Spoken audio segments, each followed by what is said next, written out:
opened by Her Majesty the Queen on the 1st of August. We have a few souvenirs left. Next to the American Air Museum tent, which is actually next door to the information tent, which is just behind me by the control tower.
Parked here in front of our traffic, and then the Blenheim and the Lysander Aircraft Restoration Company. Corsair will be flying with the Wildcat from the fighter collection, and then we've got the Catalina. Pilot's briefing in our traffic at 11 o'clock. Thank you.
We watch Stephen Gray's P-51B come running in now downwind and shortly be landing. Now, Black 6 store are selling a limited edition, 1 day only available, sunset shot of Black 6, taken down by the American War Museum in a beautiful sunset setting, signed by 3 of the pilots who fly it. Unfortunately, the 4th pilot is not here today, but they are £5 each.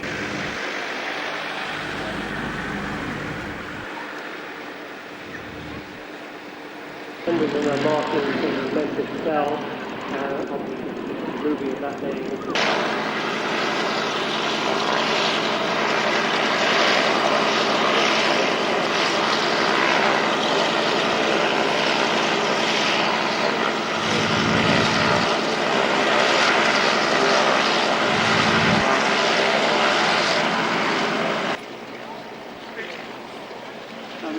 Pleased to say, ladies and gentlemen, that the wind seems to be dying down a little bit, fluctuating a bit in direction, but dying down to manageable limits, I should say.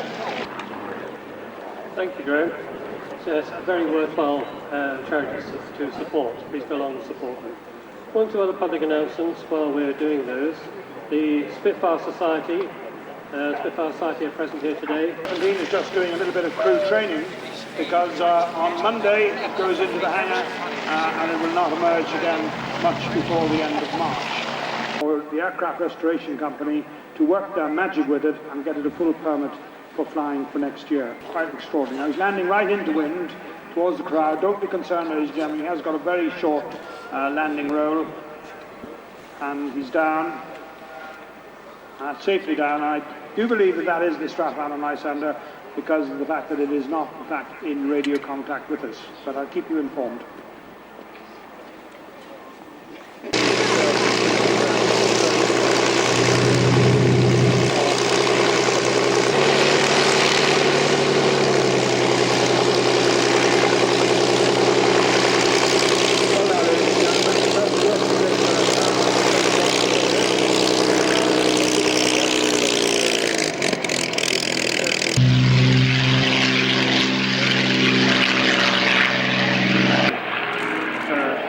that B-17 Sally B taxis around to her parking place as soon as she switches. In conditions like this, if you think it's windy down there, it is howling up there. So let's have a big round of applause for Killer Sergeant Dennis Hayes.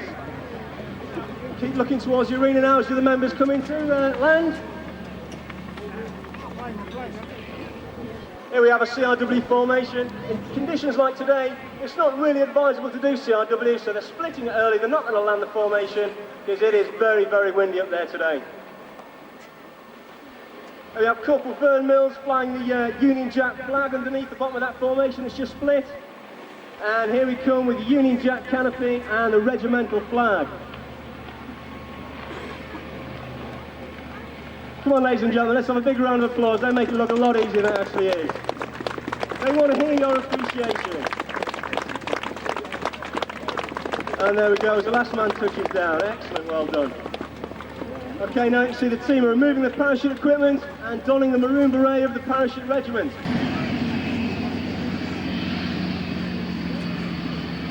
Karen flies the aircraft from the right to left across the crowd line. Chance for some good photographs. With only very few brief interludes in Duxford's history, there's been a Spitfire or Spitfires based on this airfield really almost continuously since 1938.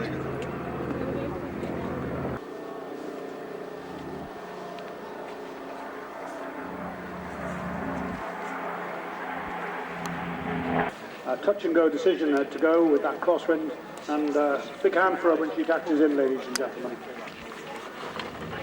That's Willie Hackett in the 25 Squadron F3, just about to put it straight into its paces once he starts his takeoff row.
Bombing operations for the The German high-speed pass, 600 knots, 100 feet, and then into a vertical climb straight up to 6,500 feet.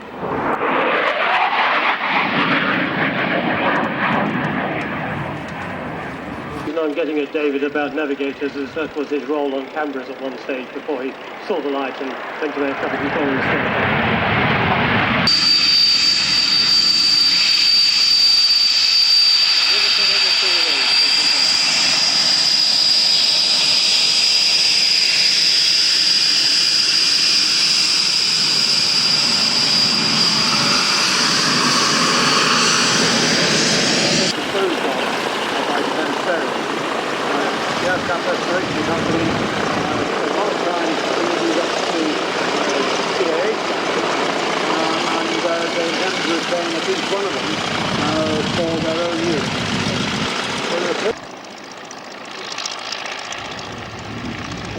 That's very kind of you to give me the opportunity. I also have beside me another equally experienced Bulldog airship.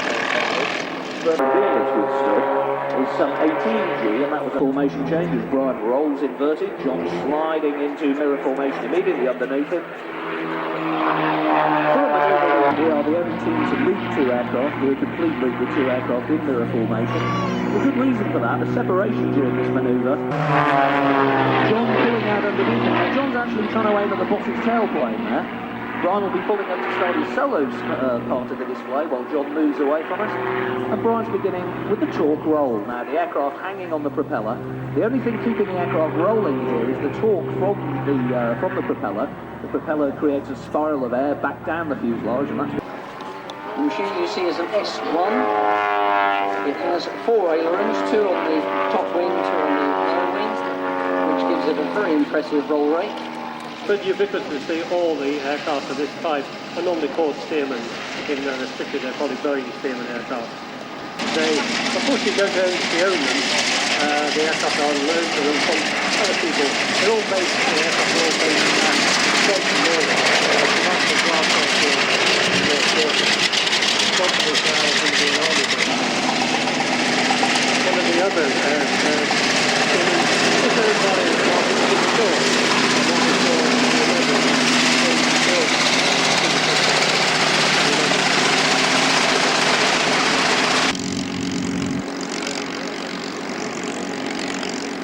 Eastern Stearman, as I said, based up at Swansea Morley, also refurbished and rebuilt the Stearman aircraft with a companion. I suspect they are heading for a break.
And here they come, first of all, for a formation fly past.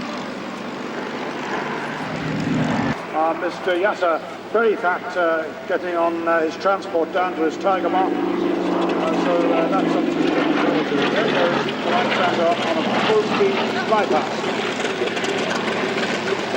Which in a Lysander is something like 200 miles an hour. They weren't designed to be designed to take on its operation. The original aim was to be able to over these front lines and crossing the area.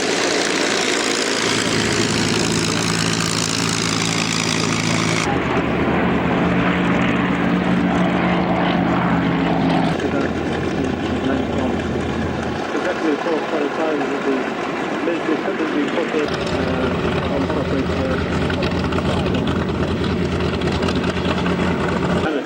but it's been remanufactured to be basically equivalent of the RAF Mark IV.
formerly owned by the Old Time Machine Company, but changed hands just recently, and it appears today as courtesy of the new owner. And for that, I have to say, Ron Davis, thank you very much indeed. We do appreciate that, and very kind of you to let Ray display. Thank you for that. Yes, it's been seen at Duxford for some time, this P51, but it's nice to have it coming back again. Painted the markings, as I said, of the 78 fighter group. Same marking figures of the doll as are carried by the P51, rather than the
Wildcat is being blown today by the Proudfoot.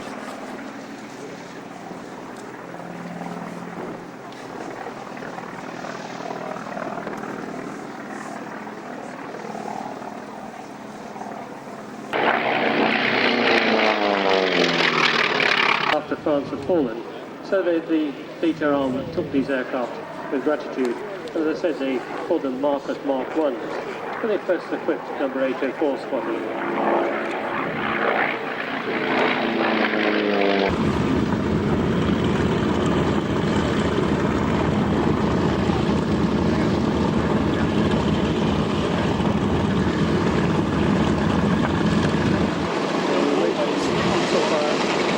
Coming down towards the ground. I don't think he's going to land or not. No, it can't be that high.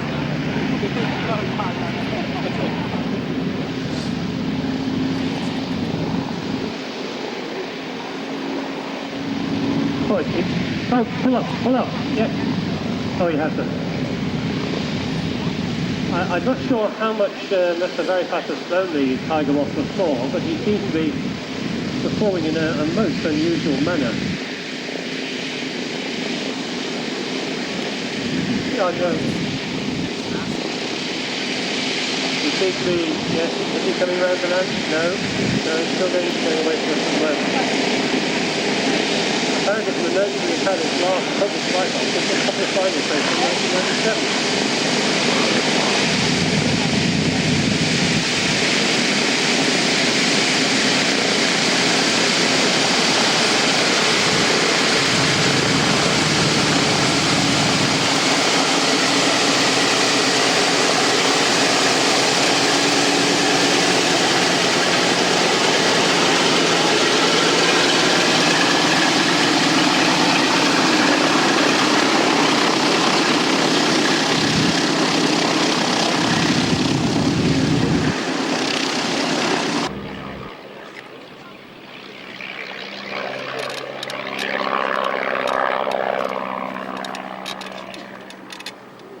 According to my notes, the Tempest family became this Eastern connection because a female member of the Tempest family undertook the grand tour of the Middle East in the late 19th century.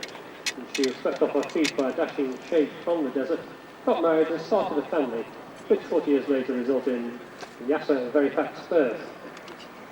How many reading these notes?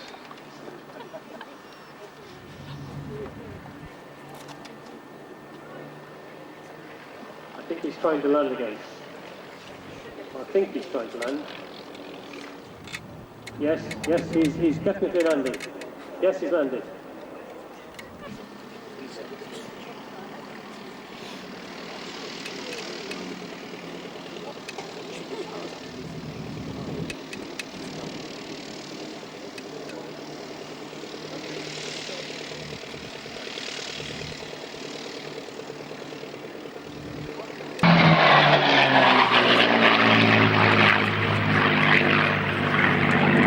cars are the Mark 5, run by Stephen Gray, who's leading the formation, and the Mark 9 following on behind by Paul Baldwin.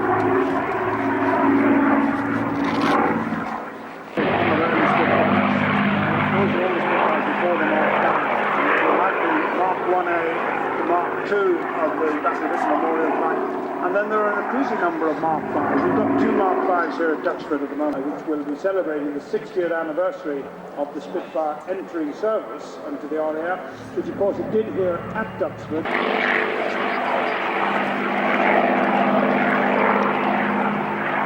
Now we have still the B-17, Sally B is down at the holding point for the runway, just running up, getting ready to get airborne, and that will be followed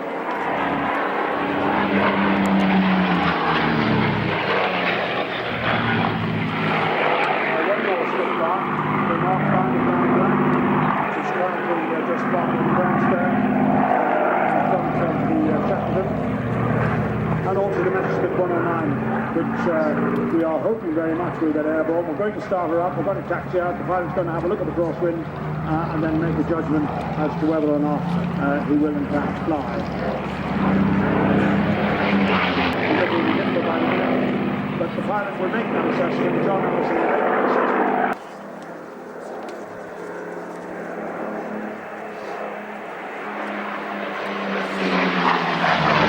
Called Sully B, has been based at Duxford since the mid-1970s. Now painted as also as Memphis Bell. It does took part in the movie of that they filmed here in 1989. Perhaps the most famous operations of the B-17 during the Second World War were the Schweinfurt Regensburg raids, when B-17s were unescorted into Germany and public conflict. B-17 Model E came into service.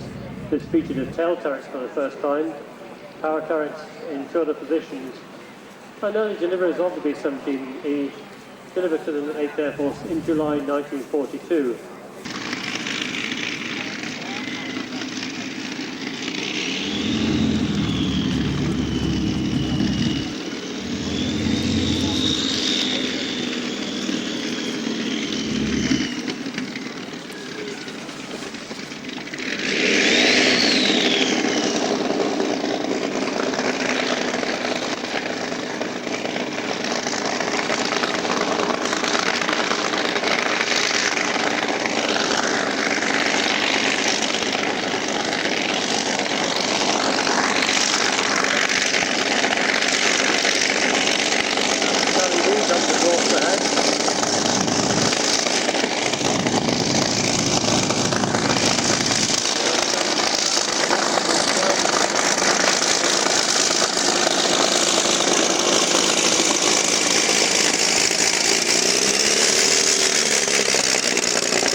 Was straight out to the North African desert, to the Luftwaffe, and in North Africa, called Dumbag. It was the first 109G to fall into Allied hands, and as such it was a considerable advance on the earlier models. And the person who captured it was an Australian engineering officer, and he had ideas about packing it up in his Dumbag and taking it back to Australia. But the Allied commanders had other ideas, and it was brought very quickly to the United Kingdom, where it formed part of the enemy aircraft evaluation flight at Coney Weston. In the airplane, it stays through as RM228.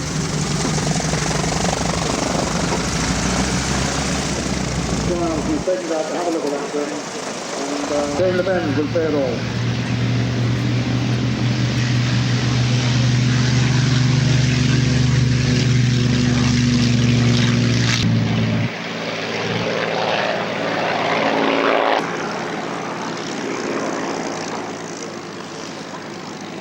There it is, ladies and gentlemen, plastic 109G2 bracket prop for tropical, and 10639 is the works number is airborne, and we all hope so very, very strongly that it is not for the last time. 47 and the Corsair, who are gigantic in comparison to a Spitfire, but the 109 is tinier still and really is just built entirely for speed and manoeuvrability. One big engine and the rest of it is the beast and the smallest amount of airframe. Group Captain Reg Hallam, who has since retired from the Air Force. Reg had a moment of excitement with the craft just a little bit, and that actually delayed the aircraft entering into the display circuit in its first year. John then, when it was ready to go with the propeller repaired, John brought it here to Duxford in May 1991, where it has been ever since. Charlie's got on the back of the 109. He's got the Air Chief Marshal in his sights.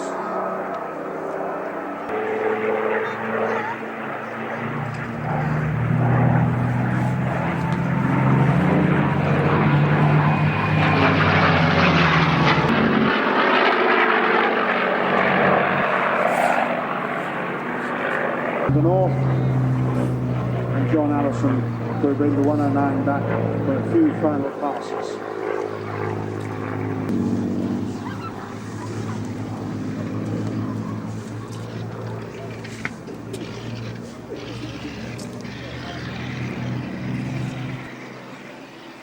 The safety of the aircraft if it continues to fly.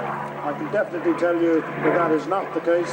The decision is awaited, of course, but if it is made, it will be nothing to do with the serviceability of the aeroplane. The aeroplane remains, as you can see, fully serviceable in absolutely tremendous fettle, and indeed there are adequate spares and a very dedicated work team to look after it, to keep it flying, if indeed that will be the final decision. Crew who have put in so many hours of work, their dedication.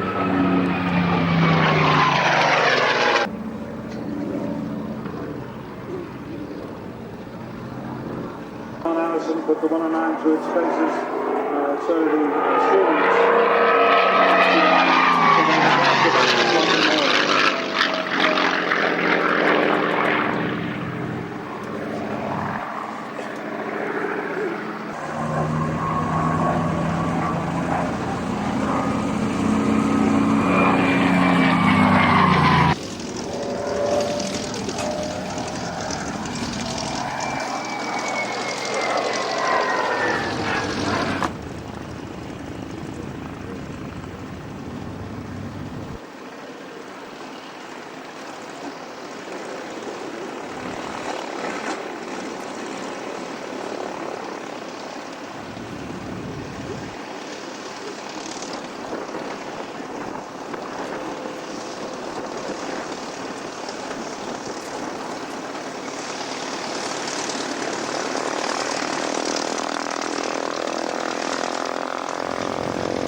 How go up to that here?